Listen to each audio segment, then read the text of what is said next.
fármacos mucolíticos y expectorantes, ¿no?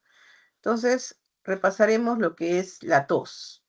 Como vamos a tratar de antitusígenos, recordaremos que la tos es un mecanismo de defensa normal del organismo y está conformado por un arco reflejo. Tiene vías aferentes, tenemos el centro de la tos, que está en el bulbo raquídeo, y tenemos las vías eferentes, ¿no? Entonces, la vía aferente está transportada, que la vamos a ver más adelante, a través del nervio vago, y los receptores se encuentran a nivel periférico. Los receptores están en las vías respiratorias superiores y en los pulmones y la pleura. Entonces, puede iniciarse desde la faringe, de la laringe, tráquea, bronquios, bronquiolos. Y es un fenómeno, la tos, ¿cómo se produce? Es un fenómeno que se caracteriza por la contracción sinérgica, ¿no?, fuerte de los músculos expiratorios torácicos y abdominales. Es un mecanismo protector porque a través del reflejo de la tos nosotros vamos a tratar de eliminar secreciones que están ocluyendo la vía aérea, cuerpos extraños, polvo, ¿no? Entonces, la finalidad de la tos es lograr que estas secreciones o cuerpos extraños que estén, o partículas que estén en las vías aéreas, se puedan eliminar para que pueda hacer bien el mecanismo de la expiración y expiración, ¿no? Entonces, y favorecer el intercambio gaseoso. La tos puede ser una tos productiva, es aquella que tiene secreciones, lo que generalmente se conoce como flemas, y es la expectoración, ¿no? Entonces, el esfuerzo de la tos va a tratar de eliminar las secreciones. Esa tos no se debe tratar. Pero también hay algunas entidades que provocan la tos no productiva, que es muy irritativa, ¿no? Por ejemplo, una patología que puede cursar con tos seca, que puede ser el cáncer de pulmón, puede ser la tos alérgica, puede ser también manifestaciones de una enfermedad pulmonar obstructiva crónica, puede ser al inicio la tos de la tuberculosis pulmonar, ¿no? Entonces, desde el punto de vista epidemiológico, cuando una tos dura más de 2 semanas, amerita estudio, porque es uno de los criterios para iniciar la investigación de tuberculosis. También la tos irritativa puede ser producido por algunos agentes irritantes de las vías respiratorias, por ejemplo, el humo del tabaco, el aire acondicionado, los ambientes demasiado secos, o sea, demasiado húmedos o demasiado secos, pueden provocar tos. Entonces, como hablábamos, tiene una vía aferente el reflejo de la tos. Las fibras aferentes son fibras nerviosas sensitivas, ¿no?, del nervio vago, que están ubicados en los receptores ubicados en el epitelio ciliado de las vías respiratorias superiores, ¿no? Y también las ramas cardíacas y esofágicas, ¿no? Recordemos, y ustedes deben haber estudiado en fisiopatología, que la insuficiencia cardíaca también se puede manifestar por tos, ¿no? Problemas de reflujo gastroesofágico también se pueden manifestar con tos. Entonces, las vías aferentes se dirigen hacia el centro tusígeno, el centro de la tos, que está ubicado en el bulbo raquídeo. Y de aquí salen las vías eferentes, ¿no?, que los impulsos del centro de la tos viajan a través de los nervios vagos, o sea, descienden por el nervio vago, el nervio frénico y el nervio espinal hasta el diafragma, ¿no? Y eso es lo que va a provocar la contracción sinérgica de los músculos respiratorios torácicos y abdominales, ¿no? Muy bien, entonces la tos puede ser desencadenada por infecciones virales o bacterianas, es lo más común, ¿no?, las infecciones virales, rinofaringitis, eh, una traqueitis, la mayoría son de etiología viral, pero también la faringoamigdalitis bacterianas también pueden cursar, pues, ¿no?, con tos. eh, y hablemos acá que generalmente las infecciones o las tos alérgicas, eh, el contenido es mucoso, pero cuando las secreciones se han contaminado, ¿no? Cuando hay bastante infiltrado neutrófilos, las expectoraciones se pueden volver amarillentas, ¿no? El asma bronquial, ustedes saben que es una entidad de causa multifactorial y también se puede presentar con tos seca irritativa o con tos productiva, ¿no? Pacientes con bronquitis crónica, la tos también es un síntoma importante de las neumonías, como les dije, también de las neoplasias malignas,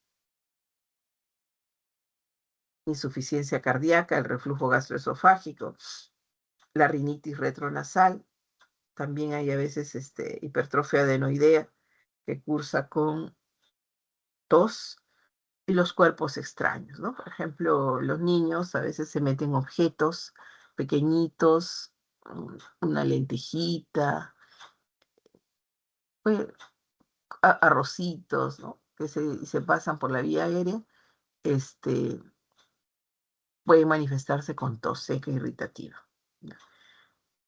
Pero no olviden, pues, que en nuestro país, que es endemo epidémico para la tuberculosis, una tos que dure más de 2 semanas amerita realizar la investigación, el despistaje de tuberculosis.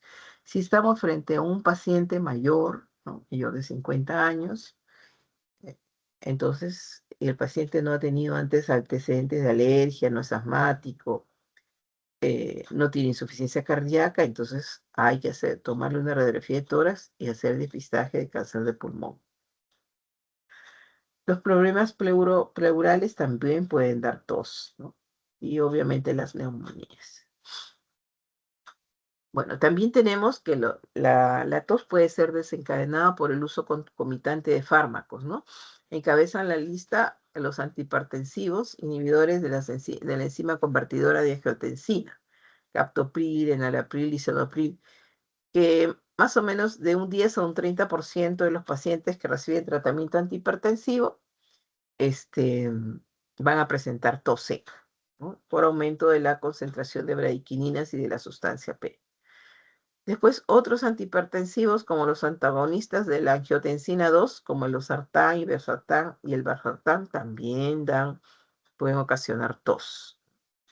Los bloqueadores de los canales de calcio, como el nifedipino, algunos AINES, ¿no? Sobre todo derivados de los salicilatos, la aspirina, el ibuprofeno, el diclofenaco, el piroxicam, también pueden producir broncoespasmo y desencadenar tos. Y los bloqueadores beta-adrenérgicos, como el propanolol, el timolol también. Entonces,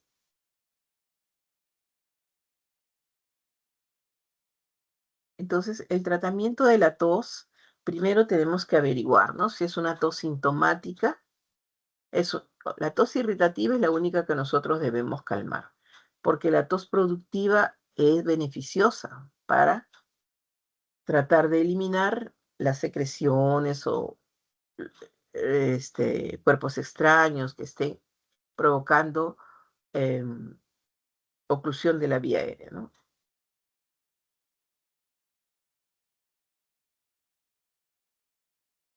Entonces, los antitusígenos los podemos clasificar de acuerdo a su mecanismo de acción.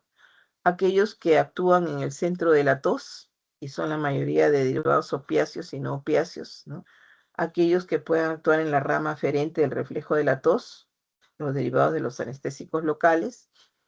Los que actúan en la rama eferente del reflejo de la tos, aquí tenemos los antihistamínicos que hemos hablado hace unos días, y les dije que muchos de los antihistamínicos bloqueadores H1 lo combinan con antitusígenos, ¿no? Y algunos anticolinérgicos como el bromuro de patrón, y otros de acción periférica. Bueno, los que actúan sobre el centro de la tos, los más importantes que vamos a desarrollar son la codeína, que es un antitusígeno potente, el dextrometorfano, que es bastante usado, y la noscapina. Los que actúan sobre la rama eferente de la tos, tenemos los anestésicos locales, como la lidocaína, la benzocaína. Y los que bloquean la rama aferente de la tos, ay, perdón, un ratito, creo que me avancé mucho, está bien, ya. Entonces, los que bloquean la rama aferente actúan a este nivel, producen el bloqueo de la liberación de neuropéptidos y sustancias inflamatorias como la bradiquinina, ¿no? Y evitan la activación de la fibra C en la tráquea, en los bronquios y en los pulmones.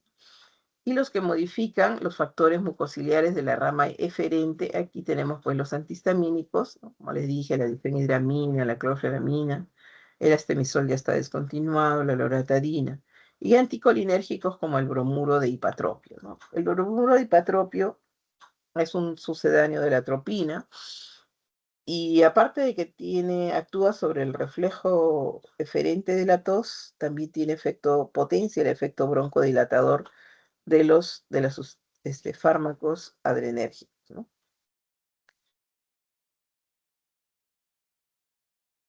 De los agonistas adrenérgicos, ¿no? Y otros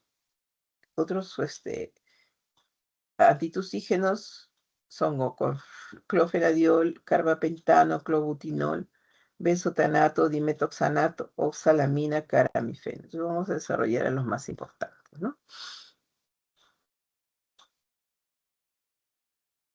La codeína. La codeína es un alcaloide de origen natural derivado del opio. El opio, que también se le conoce como la planta de la dormidera. El opio es el Papaver somniferum. Entonces, químicamente la codeína es la metilmorfina. Aparte de ser antitusígeno, también es un potente analgésico y su efecto pues, se debe a la conversión en morfina y puede actuar en los receptores opioides mu y kappa. Entonces, la codeína es un potente antitusígeno. Las formas activas son los cristales, que son de color incoloros e inodoros, ¿no? Y cuando los cristaliza es un polvo cristalino de color blanquecino.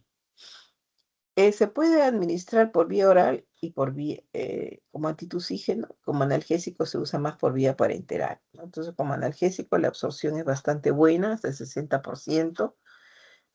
Sufre el efecto del primer paso y también es metabolizado a nivel hepático, ¿no? Se elimina por vía renal y la vida media es hasta 4 horas. Entonces la codeína generalmente se prescribe cada 8 horas, ¿ya? La dosis en adultos es de 10 a 20 miligramos. Cuando la tos es muy exigente puede ser cada 4 o 6 horas, pero por lo general se da cada 8 horas, ¿no? Las cápsulas de codeína pueden estar recubiertas y permiten una acción más prolongada. En los niños menores de 6 años se calcula la dosis de 1 miligramo por kilo por día. Y en los niños de 6 a 12 años más o menos de 5 a 10 miligramos cada 4 a 6 horas. ¿Cuáles son los efectos colaterales? Estreñimiento, somnolencia, si se utiliza dosis altas de presión respiratoria, sobre todo en ancianos, en pacientes asmáticos, en pacientes con enfermedad pulmonar obstructiva crónica, ¿ya? O pacientes que reciban algunos otros fármacos sedantes. A pesar de que es buen antitusígeno, la codeína puede espesar las secreciones bronquiales. También puede dar reacciones de hipersensibilidad. Está contraindicado en el uso en el trabajo de parto porque prolonga el trabajo de parto, puede haber síndrome de abstinencia y depresión neonatal. También está restringido su uso en las madres que dan de lactar porque puede alcanzar altas concentraciones en la leche materna. Y obviamente los efectos adversos se incrementan con el consumo de alcohol, ¿no? La codeína se puede asociar a otros, ¿no? A otras sustancias, por ejemplo, como la cafeína, que les habíamos dicho que también tiene efecto estimulante respiratorio, codeína con clorferamina, que son antihistamínicos, codeína con efedrina, codeína con estas sustancias, ¿no? El eucalipto, codeína con paracetamol. En realidad, la Organización Mundial de la Salud no recomienda que los antitusígenos se unan a otras sustancias, ¿no? Pero lo cierto es que sí se expenden de esas maneras, ¿no? En combinaciones de antitusígenos con otros fármacos. La presentación viene en tabletas para uso antitusígeno de 10 miligramos de codeína, ¿no? Por ejemplo, el Coderit, asociado a efedrina como broncodilatador. La presentación de jarabe para uso pediátrico viene de 150 miligramos por 100 mililitros, ¿no? Y también, pues, cuando lo asocian con efedrina. Estas combinaciones no se recomiendan en niños. Los adultos lo toleran mejor. El dextrometorfano también es un derivado opiáceo, ¿no? Químicamente es la dextro 3-metoxi-N-metilformina. Es un isómero de estrógiro de la codeína, ¿no? De un análogo de la codeína, que es el levorfanol. A diferencia de la codeína, el dextrometorfano no tiene propiedades analgésicas, ¿no? Ni tampoco tiene potencial de adicción. La codeína sí, por ejemplo, en pacientes que usan codeína, por ejemplo, para un cáncer de pulmón, ¿no? Ahí sí pueden desarrollar adicción. Pero el dextrometorfano no tiene esta capacidad, ¿no? Ni propiedades analgésicas, ni potencial de adicción. Así es que es un derivado opiáceo, no actúa en los receptores opioides, sino que actúa en el centro de la tos, ¿no? Situado en la médula oblonga o bulbo raquídeo. Su mecanismo de acción no es muy bien conocido, pero se sabe que eleva el umbral de la tos. La forma de presentación del jarabe de dextrometorfano es en forma de bromidrato, ¿ya? También lo pueden expender combinados con antihistamínicos, ¿no? La dosis en adultos varía de 10 a 30 miligramos cada 6 u 8 horas. El inicio de la acción es más o menos de 15 a 30 minutos. El dextrometorfano viene siempre en el empaque viene la medida, y la dosis de adultos es de 10 a 15 mililitros cada 8 horas, cada 6 o cada 8 horas.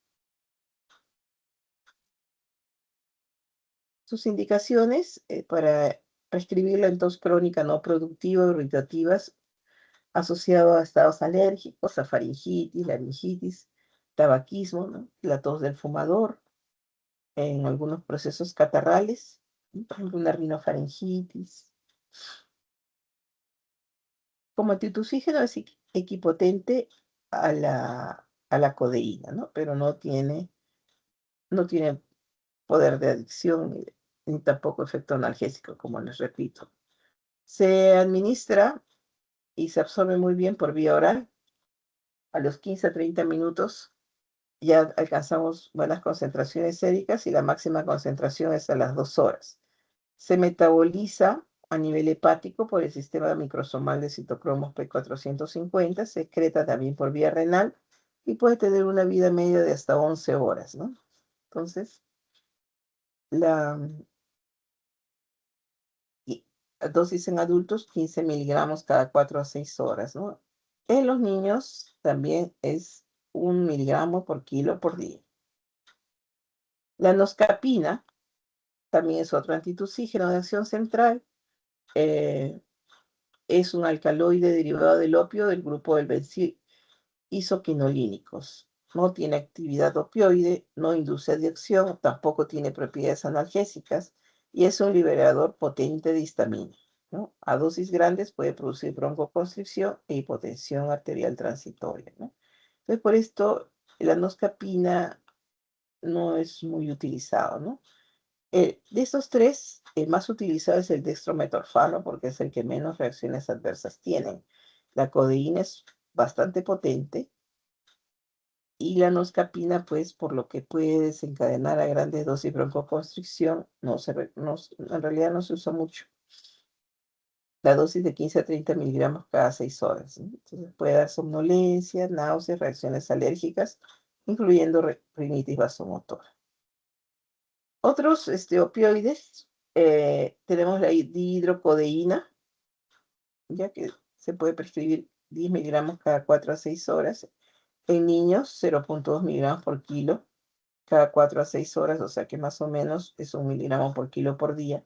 La folcodina, ¿no? Que tiene una potencia similar a la codeína, pero tiene vida media más larga, ¿no? Después tenemos otros derivados no opioides, este, que es cuya acción colinérgica en la musculatura lisa bronquial, ¿no? Tenemos un montón de fármacos, ¿no? Benzonatato, el clofedianol, cloperastina, la levopropicina, carbetapentano, clobutinol, caramifeno, oxolamina, difenhidramina. La difenhidramina es un antihistamínico que también se asocia a antitusígenos, ¿no? Pero también tiene cierto efecto antitusígeno. Bueno, aquí los más utilizados son el clobutinol, clofedianol y la oxolamina. El benzonatato deriva de la benzocaína, que es un anestésico local, ¿ya? Y su acción la ejerce sobre los receptores de estiramiento de la tos en el pulmón, ¿no? O sea, en las vías aferentes, ¿no? Vienen tabletas que se prescriben 100 miligramos cada 6 horas, más o menos a los 30 minutos, tienen efecto y dura hasta 8 horas. Como efectos colaterales pueden dar congestión nasal, escalofríos, erupción cutánea, malestar, ¿no? Gastrointestinal, mareo, somnolencia. Después tenemos el nafcilato de levopropoxifeno, que es el levoisómero del dextropropoxifeno, que es un analgésico, pero este isómero levógiro no tiene propiedades analgésicas, ¿no? El dextropropoxifeno es un analgésico. Igual 100 miligramos cada 4 a 6 horas. 50 a 100 miligramos equivalen a 30 miligramos de dextrometorfano. También más o menos, casi todos, ¿no? El inicio de su acción es a la media hora y duran de 2 a 8 horas. Pues la prescripción de los antitusígenos en general es cada 8 horas. El nafcilato de levopropoxifeno también puede dar náuseas, erupción cutánea, urticaria, somnolencia, nerviosismo, mareos, ¿no? Clofedianol, o sea, ustedes lo pueden encontrar en los libros como clofedianol o clofenadiol. Los dos términos se conocen. Este suprime el reflejo de la tos mediante un efecto directo sobre el centro de la tos, que está ubicado en el bulbo raquídeo. Puede tener cierto efecto anestésico local. Cuando ustedes tomen estos jarabes, ¿no? Sienten cierto efecto anestésico a nivel de la vía respiratoria alta. Está relacionado estructuralmente con la difenhidramina, que es un bloqueador H1. El clofedianol también tiene efectos antihistamínicos.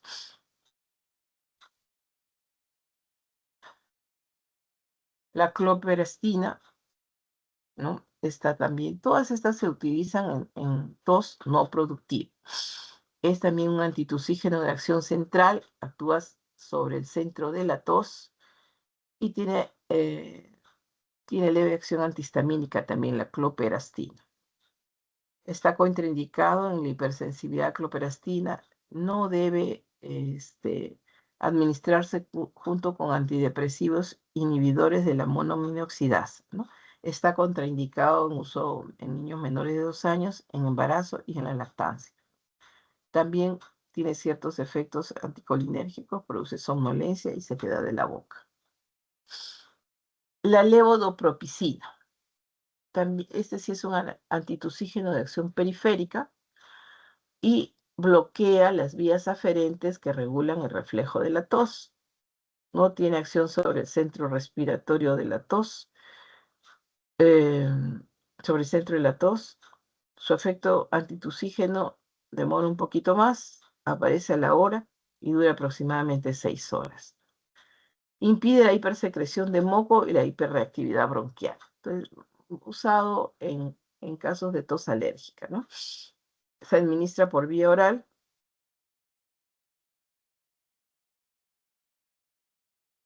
Tiene una biodisponibilidad mayor del 75% y se une poco a proteínas plasmáticas. Se metaboliza a nivel hepático y se excreta por vía renal. Y los que actúan sobre las ramas eferentes del reflejo de la tos, ¿no? Entonces tenemos, por ejemplo, los anticolinérgicos como el bromuro hipatrópico, que también tiene efecto broncodilatador, ¿no? Por ejemplo, en el asma bronquial se puede utilizar, según las guías internacionales, el manejo con beta-2 agonistas y puede ser potenciado con bromuro de hipatropio, ¿no? Entonces, como ustedes han visto, tenemos mucha disponibilidad de antitusígenos diversos, ¿no? Y como les puse en una diapositiva anterior, pueden ser combinados los antitusígenos con algunos derivados simpático-miméticos como la efedrina, ¿no? Para de repente las tos que se asocian a broncoespasmo, eh, con sustancias descongestionantes, ¿no? Como el mentol. Puede estar combinado con mucolíticos, que vamos a desarrollar más adelante, con antibióticos, lo cual no es muy recomendable. Asociado a antihistamínicos, que son las combinaciones más comunes, ¿no? Asociados con anticolinérgicos, asociados con anestésicos locales, con AINES, ¿no? Por ejemplo, los antigripales que le ponen antihistamínico, paracetamol y un antitusígeno, ¿no? A veces también están disueltos o el jarabe lo contiene no solo mentol, sino también alcanfor. Estos son bastante irritantes. Bueno, entonces, en resumidas cuentas, los antitusígenos solo se deben usar cuando la tos es seca e irritativa, pero en realidad solamente se debe usar en la tos aguda, que no amerita mayor estudio, ¿no? Por ejemplo, una infección respiratoria alta, o un proceso de convalescencia de una infección bacteriana, ¿no? Por ejemplo, paciente que se está recuperando de una neumonía y le queda una tos seca, irritativa, entonces puede usar antitusígeno. Pero si la tos es prolongada, amerita estudio. Lo mínimo que hay que hacer es una radiografía de tórax, ¿no? Y siempre ahondar en la historia clínica. No podemos tratar, por ejemplo, una tos 3 meses, 2 meses, 3 meses. En niños puede ser estar escondiendo la presencia de un cuerpo extraño. En adultos mayores, sobre todo, puede estar escondiendo una neoplasia o una infección tuberculosa o la enfermedad tuberculosa, ¿no? Entonces siempre hay que investigar cuando la tos dura más de 2 semanas. Bueno, mucolítico, como su nombre lo indica, es aquel fármaco que va a tener efecto para producir lisis en las proteínas que provocan del moco, ¿no? Y expectorantes son aquellas sustancias que están destinadas a motivar, a fluidificar las secreciones y sirven como expectorantes, ¿no? Entonces, recordemos que el mejor expectorante es el agua. Cuando nosotros damos tratamiento a un paciente que tiene alguna infección respiratoria, le recomendamos que ingiera abundantes líquidos tibios, ¿no? Y líquidos claros. No, pues algunos pacientes se entienden mal, ¿no? Y por ejemplo tienen sed, porque obviamente el proceso gripal puede dar fiebre, la tos, producción de secreciones y eso da sed. Entonces no pueden tomar, pues no se recomienda que ingieran pues bebidas frías ni bebidas gaseosas, ¿no? Entonces, líquidos claros y el agua es el mejor expectorante. Entonces, tanto los mucolíticos como los expectorantes son modificadores de las características de la secreción traqueobronquial y el objetivo es favorecer la expulsión de las secreciones. Entonces, los mucolíticos básicamente modifican las propiedades físico-químicas de las secreciones traqueobronquiales para que la expectoración sea más cómoda, más eficaz, ¿no? Y los expectorantes estimulan los mecanismos de expulsión del moco, ¿no? Aumentan el movimiento del transporte ciliar o el reflejo tusígeno, ¿no? Y entonces, por ejemplo, los pacientes asmáticos tienen bastantes secreciones, ¿no? Aparte que tienen secreciones muy densas, algunos se pueden beneficiar del uso de expectorantes, pero no es muy recomendable. Entonces, siempre la prescripción tiene que ser individualizada. Pero, por ejemplo, un proceso traqueobronquial en un anciano, eso sí, asociarlo con expectorantes, porque va a favorecer la expulsión de las secreciones.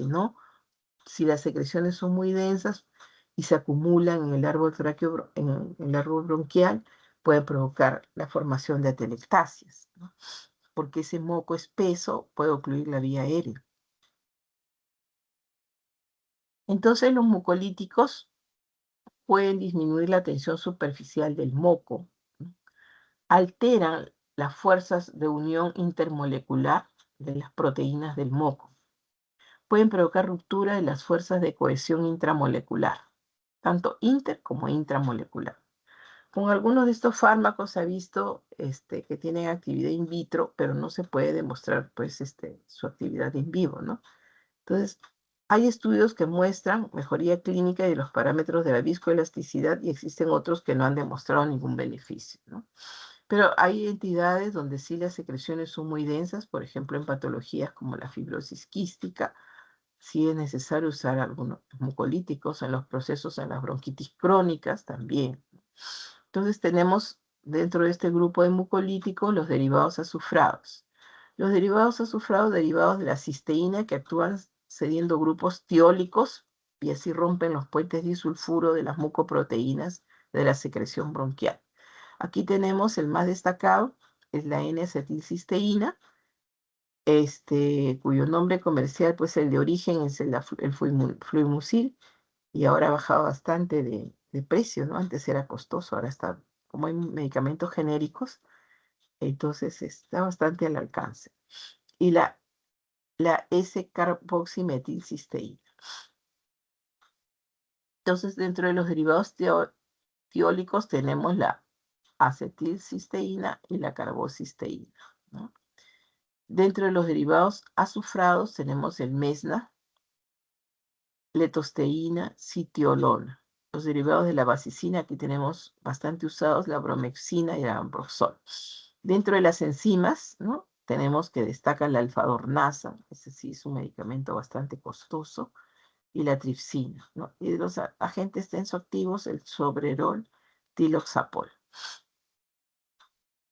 Estos, por ejemplo, los derivados es mesna, que es de uso prácticamente intrahospitalario para el manejo de se hacen instilaciones traqueales para el manejo de las atelectasias, ¿no? Pacientes que tienen enfermedad pulmonar obstructiva, tienen asma severa, ¿no? Entonces, la N-acetilcisteína rompe los puentes de sulfuro, ¿no? De las mucoproteínas, de la inmunoglobulina A y la ceroalbúmina. Y de esta manera van a reducir la viscosidad del moco. También van a impedir la activación de factores inflamatorios, ¿no? Por lo que también tienen cierta acción antiinflamatoria. Deprime la actividad ciliar por acción directa. La N-acetilcisteína es un precursor de la síntesis del glutatio y por eso es el antídoto que se utiliza en la intoxicación por paracetamol, ¿no? En caso de sobredosis por paracetamol que se puede producir en niños en forma accidental o en adultos tal vez con intento de suicidio, entonces tenemos el antídoto, la N-acetilcisteína, que se puede usar por vía oral o también por vía parenteral. Entonces, como mucolítico, la cisteína, perdón, se puede utilizar por vía oral, ¿no? Vienen unos sobres efervescentes, se pueden usar en niños mayores de 7 años y en adultos, ¿no? 200 miligramos cada 8 horas, ¿no? Máximo 600 miligramos al día, ¿ya? En niños menores, la mitad del sobrecito, o sea, 100 miligramos, ¿no? El efecto mucolítico es mayor a pH alcalino, es bien tolerado, ¿no? En los pacientes puede dar náuseas, vómitos. En los niños, el centro de la tos, bueno, en todos el centro de la tos está muy cercano al centro del vómito. Por eso que en los niños la tos induce vómito, ¿ya?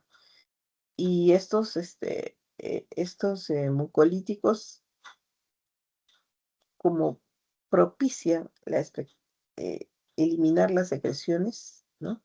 Entonces pueden dar vómitos, pueden dar náuseas, pueden provocar broncoespasmos. Por ejemplo, en los pacientes asmáticos es mejor no usar, ¿no? La N-acetilcisteína. Otra desventaja es que tiene olor a azufre. También se puede utilizar para nebulizar, ¿ya? Los pacientes que tienen abundantes secreciones. Otros, la bromexina y el ambroxol, actúan despolimerizando las cialomucinas, que son también proteínas del moco, ¿no? Y de esa manera reducen la viscosidad de las secreciones bronquiales. El ambroxol viene a ser el metabolismo de la bromexina. También se absorben por vía oral, se pueden administrar por vía inhalatoria, difunden bien a los tejidos y al epitelio bronquial. También pueden provocar irritación gástrica, náuseas, vómitos. La prescripción del ambroxol es 30 miligramos cada 8 horas, ¿ya? Y la bromexina, hay otros fármacos como la demexina y broaexina, que son muy parecidos a la bromexina. Como les dije, estos mucolíticos también los combinan con antihistamínicos, con antibióticos. Entonces, otras enzimas mucolíticas tenemos la tripsina, que va a producir la hidrólisis de los enlaces peptídicos de las mucoproteínas. Tiene propiedades fibrinolíticas, ¿ya? También se utiliza para fluidificar las secreciones que tienen abundante fibrina. Se puede administrar en forma de nebulización o en aerosol. 25.000 a 125.000 unidades por cada sesión, ¿no? Diluidas en suero fisiológico. Y la alfa-dornasa, que es la desoxirribonucleasa de carácter recombinante que se obtiene por ingeniería genética, como les dije, es un mucolítico bastante costoso, ¿no? Se emplea exclusivamente en el tratamiento de pacientes con fibrosis quística, porque en estos pacientes las reactivaciones las crisis de reactivación se caracterizan por tener secreciones bastante mucopurulentas, ¿no? Porque hay bastante infiltración de neutrófilos, entonces secreciones abundantes, amarillentas, entonces que obstruyen la vía aérea. Y aquí sí se utiliza, se recomienda, es uno de los pilares de tratamiento, las nebulizaciones con alfa-dornasa, ¿no? Entonces, esta enzima rompe el ADN que producen los neutrófilos, y de esa manera se reduce la viscoelasticidad del moco, ¿no? Se administra en aerosol o con nebulizaciones. Las modificaciones hidrológicas que provoca originan mayor facilidad para aclarar el esputo. El alfa-dornasa mejora la función pulmonar de los pacientes con fibrosis quística, ¿no? Tanto en la enfermedad leve o moderada, y mejoran la capacidad vital forzada. Es bien tolerada, aunque a veces puede ocasionar ronquera, laringitis y erupciones, ¿no? La dosis que se recomienda es 2.5 miligramos en una inhalación diaria, ¿no? Con nebulizador. A algunos pacientes se les tiene que dar cada 12 horas, ¿no? Generalmente ya en la fibrosis que tienen avanzada la enfermedad. Usualmente los pacientes que tienen fibrosis quística, aparte de prescribirles el mucolítico, la alfa-dornasa, reciben tratamientos antibióticos tópicos como aminoglucósidos como la tobramicina, ¿no? Entonces, entre ambos pueden desarrollar una sinergia, ¿no? Favorable. Entonces, el uso de tobramicina inhalatoria con la alfa-dornasa en aerosol puede favorecer mucho el manejo de los pacientes con fibrosis quística.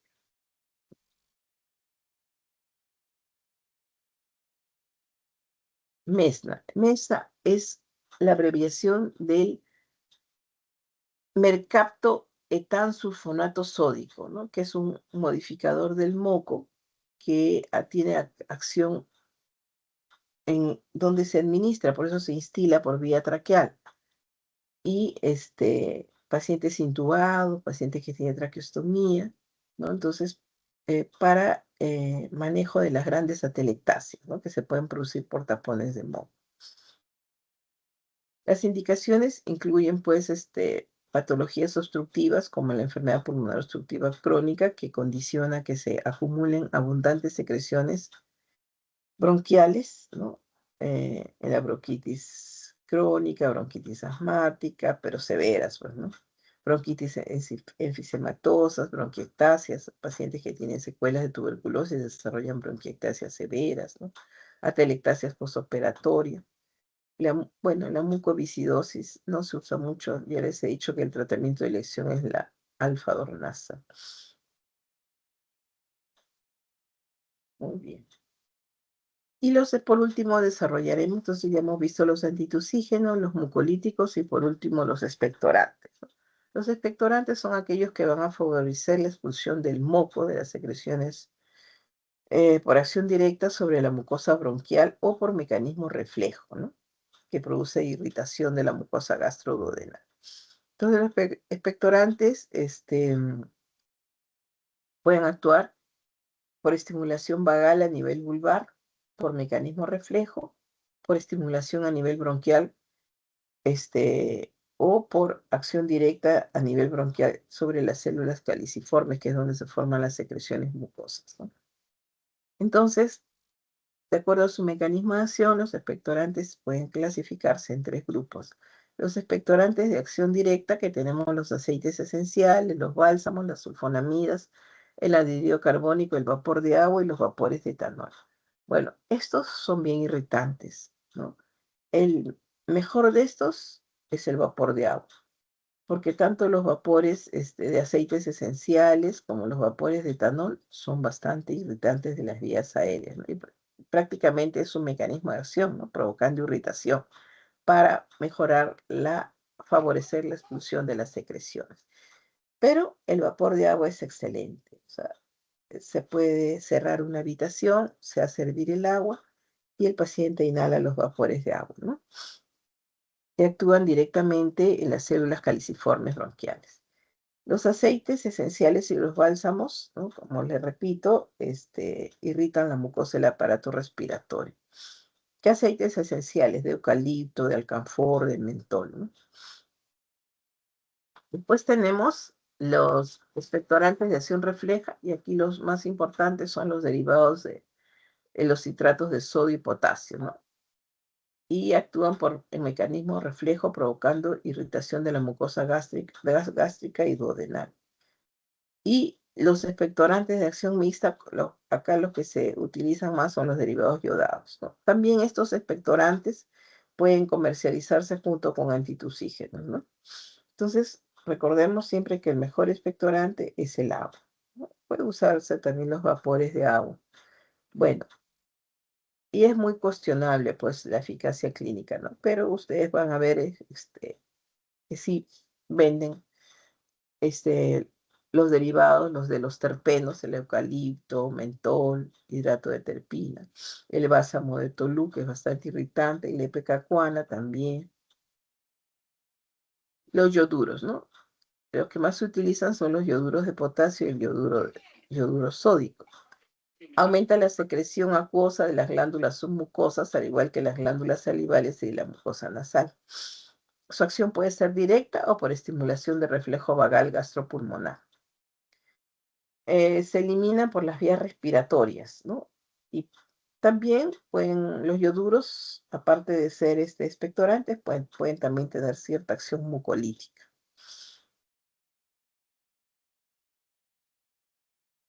La fluidificación del tapón bronquial puede hacerse que el paciente mejore, ¿no? Al menos, o sea, sí, los yoduros sí producen fluidificación de las secreciones, eso favorece la eliminación de las secreciones.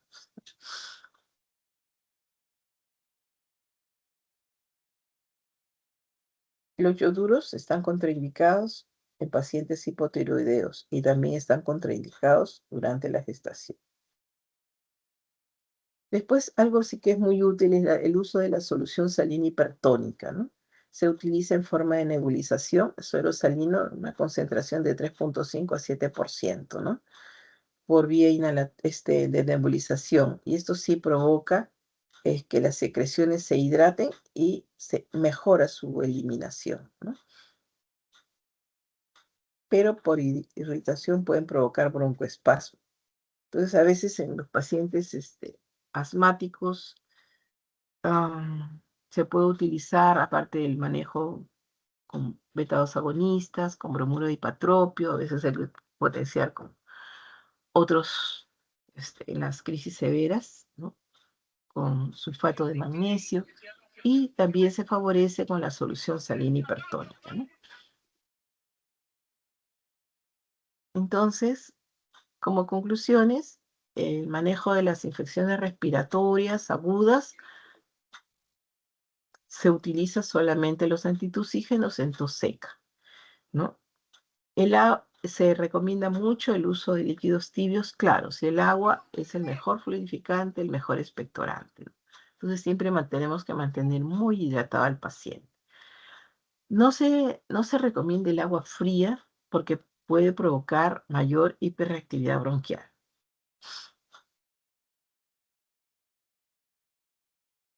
También se recomienda pues la humidificación del ambiente, ¿no? Con vapores de agua, que tiene el mismo efecto prácticamente si se asocia con vapores de mentol, de alcanfor. Eso se usaba en la antigüedad.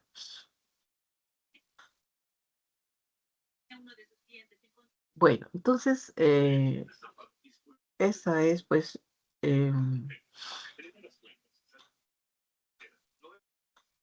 puede utilizarse estas que vienen así como, puede venir en jarabes de eucalipto, pueden contener romero, sauco, ¿no? Entonces, favorece sí cierto beneficio ayudan a licuar las secreciones broncopulmonares, ¿no? Lo que tenemos que evitar son los ambientes de aire seco, recomendar el uso de humidificadores, ¿no? Para niños y para personas con problemas respiratorios crónicos. Eh, lo recomendable es, pues, las personas que tienen la tos alérgica, evitar el humo del tabaco, exponerse a cambios de temperaturas bruscos, ¿no? Evitar la inhalación de polvo, de polen, de todas aquellas sustancias que pueden provocar irritación tráqueo-bronquial. Muy importante es recomendar el uso de ejercicios respiratorios y posturales, ¿no? Hay pacientes que lo que hay que ponerlos para hacerles medidas de capotaje, em, favorecer la eliminación de secreciones, ¿no?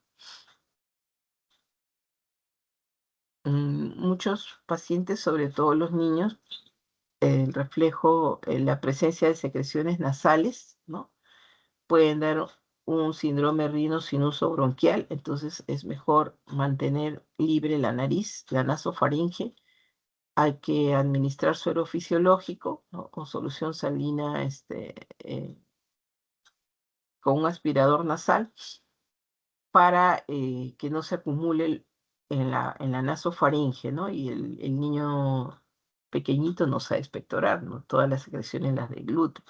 Y después, cuando se acumulan muchas secreciones, las vomita.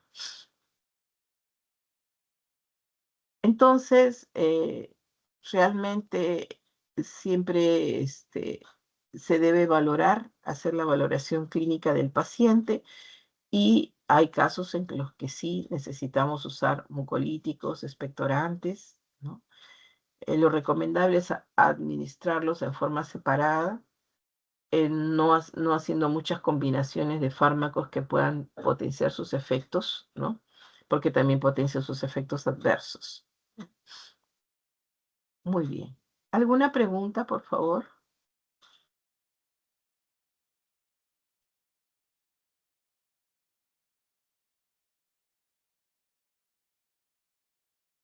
Parece que no, doctora. No. Muy bien. Entonces, a pesar de que estoy con disfonía, he hecho el esfuerzo porque estoy un poco resfriada. Bueno, les agradezco mucho su atención, y a ustedes veo que tienen las clases grabadas, y yo creo que no es necesario que les dé las diapositivas porque las han grabado, ¿no? Tú, Johan, has grabado la clase, ¿no? Las anteriores también me parece, ¿no? Sí, doctora, pero a algunos compañeros les gusta imprimirlas. Si pudiera pasarla sería genial, en verdad. Sí, bueno, ya, mañana. Ahora Listo, estoy doctora, conectada. muchas gracias. Ya, a ustedes las gracias. Buenas noches.